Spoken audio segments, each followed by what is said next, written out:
Good afternoon, Boomi community, and welcome back to sweltering Dallas, Texas. We're here midway through our first day of coverage at Boomi World 2025. My name is Savannah Peterson, here bringing you all the fantastic stories with Paul. Paul, the day's just getting started, but I'm feeling great. I'm feeling, yeah, amazing. The information that we're seeing around the show floor is just, it's really, really powerful. I'm really excited about it. It is, and I'm so glad we had the momentum from the keynote. We had Steve up here, and our next guest, Alison, was also on that main stage. Alison, welcome. Thank you so much for coming. Thank you. Good to see you again. So nice to see you again, and I'm really glad we're not on Zoom this time around. Oh, it's great to be in person. So we were hyping how excited we were going into this. Excellent record attendance for y'all. So many partners on the floor, breakout sessions, sponsors, a lot is happening. How are you feeling right now? Well, I guess it's kind of day two for y'all of the magic. Is it great? Yeah, I mean, we are just feeling incredible. So, you know, we try to get a lot done in this couple of days, right? We have a lot done. I will validate a lot of that. customers, a lot of partners, a lot of people from Boomi, and so we do jam a lot of stuff into the days that we're here. Really excited about how things have been going so far. We're about a day and a half in, if we include all the things that happened yesterday, and as you see and hear and feel, there's a lot of momentum.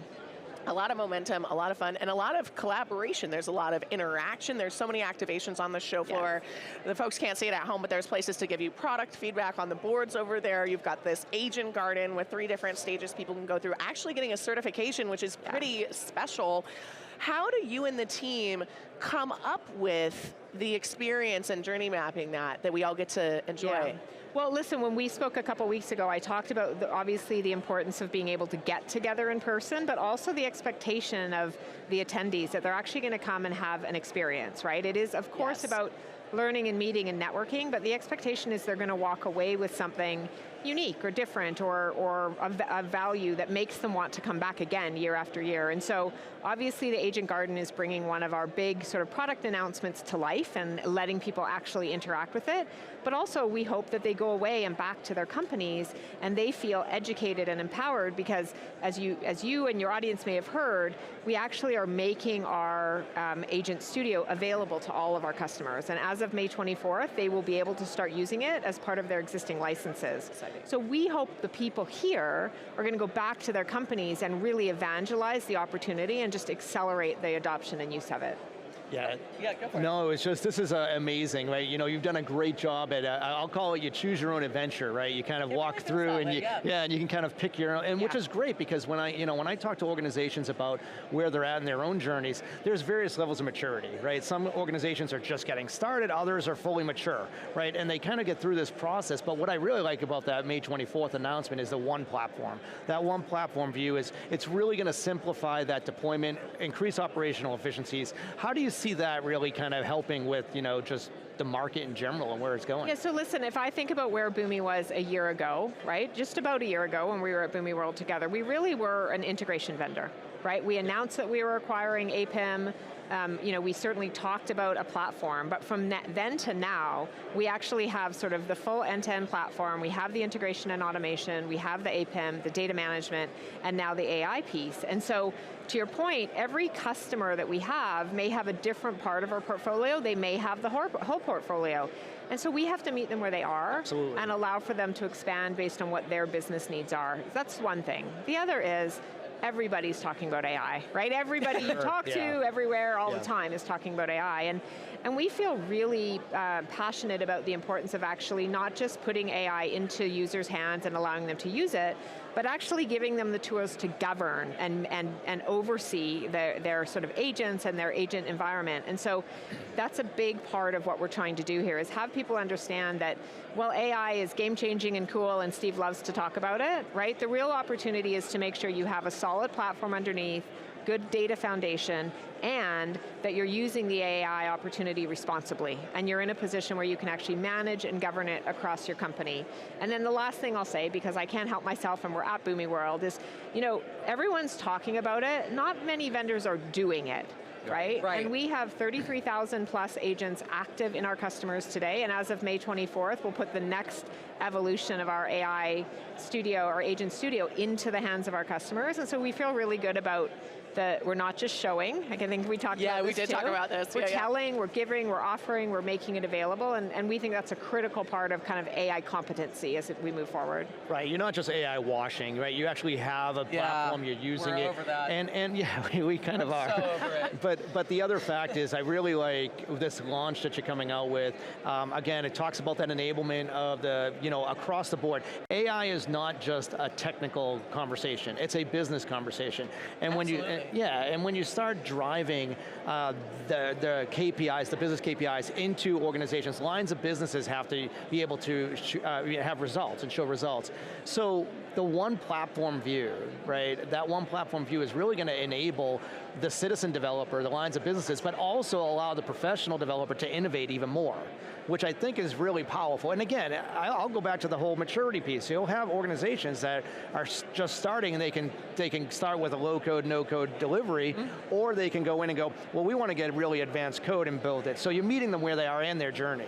We are, but I think the other really important thing you said there is a lot of the AI use cases, if you will, right, where the biggest impact is going to be are actually going to be identified by the business, right? The technology is capable of amazing, incredible things, but where to put the most important use cases, the business is actually going to identify those, right? I'm going to say as a CMO, I need to use AI to, expedite my lead to cash process. I need to be able to follow up better. I need to be able to put tools in the hands of my SDRs and my team to create content, right? And so the role of the business is really important as well. So you give the platform, you have developers, we have low, no code, we have very composable solutions, but we're also opening the door to business users to say, gosh, imagine if I could use this technology to solve these things that I currently use 5 different technologies to do. And we really do think those are the things that will be possible in the future. But you're also staying true to your heritage, right? Yeah. Like your heritage of the iPads and kind of growing and integration, that market, as we know, we see in our research, is growing significantly, right? So with that growth, you're there and you're maintaining that as you're growing, but you're also moving to the next evolution of where businesses are going, which is and look, foundationally, cool. The core of being able to successfully take advantage of our platform and AI is still going to be connectivity, right? You're still going to have that integration and connection points. It's just that the actual situation between those connection points should be less complex. I was just going to say, this all comes down to decreasing complexity, and that's always been a big part of Boomi. It doesn't matter what level of your maturity you were at, it's always been about making things easier for the people building the solutions that power our future. So it makes total sense, makes sense that there's this evolution here happening as we agentify everything, as Steve was talking about in this morning's keynote. But it comes down to that orchestration and being able to say, okay, now there's going to be more things to be watching out there, these teams or swarms of agents, whatever that might be. It's going to be exponentially more complex, which is why it makes so much sense that everyone's coming to y'all and trusting you.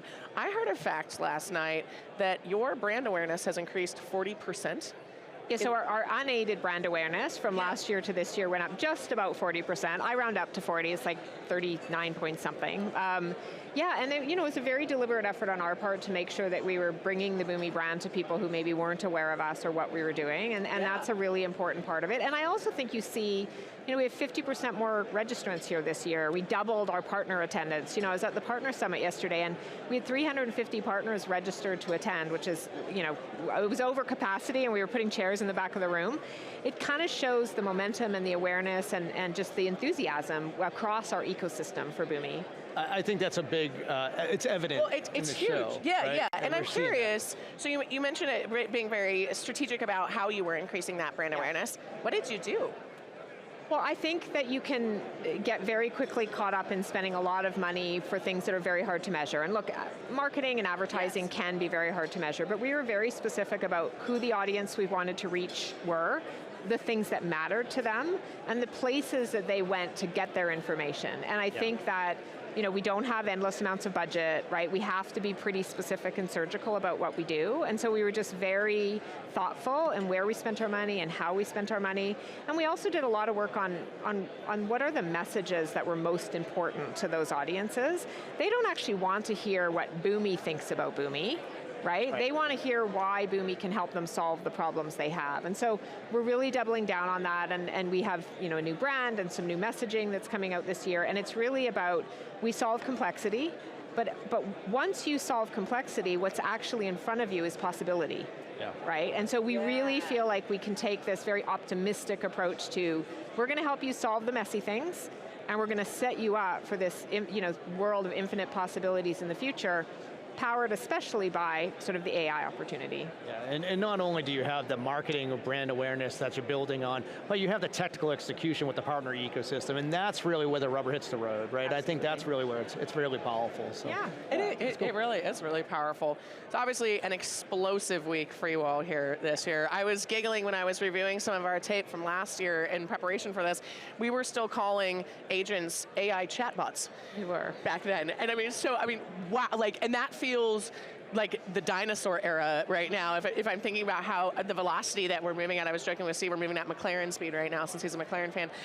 I'm curious, final question for you, what do you hope to be able to say, or what will we be giggling about next year, this time next year when we sit down on the news desk? Well, I mean, obviously, I think it has to come down to sort of the proliferation and explosive growth of AI. I think, again, to your point, last year we were talking about chatbots, and we started to talk a little bit about, we launched our first 6 agents last year at Boomi World, and then we made them available to our customers. In the Partner Summit yesterday, they talked about us wanting to have 100 agents available on our marketplace by Boomi World. We're at like 250. We had a bunch of partners, we had hackathons, and they built a bunch more. There's a bunch more coming. I just wonder if we'll be a little bit about, did we underestimate the pace and the opportunity and the volume of the things that are going to come? And it's hard to imagine things could move faster, but I think as the agents start to take hold and the systems of governance take hold, you actually will start to see the true promise of sort of the agentic future. They will be able to act autonomously, but they'll do it in a safe, responsible way, and I think that will just drive exponential growth. Yeah. Oh, I can't wait to talk all about it. I love telling the Boomi story with you, Alison. Thank you so much for inviting us both to be here with you. Thank you very much. And to hang out with your really amazing community. Great, well thank you for being here. We're thrilled to have you. It is a pleasure. And I hope all of you are having as much fun as we're having here at Boomi World 2025 in Dallas, Texas. My name is Savannah Peterson. You're watching theCUBE, the leading source for enterprise tech news.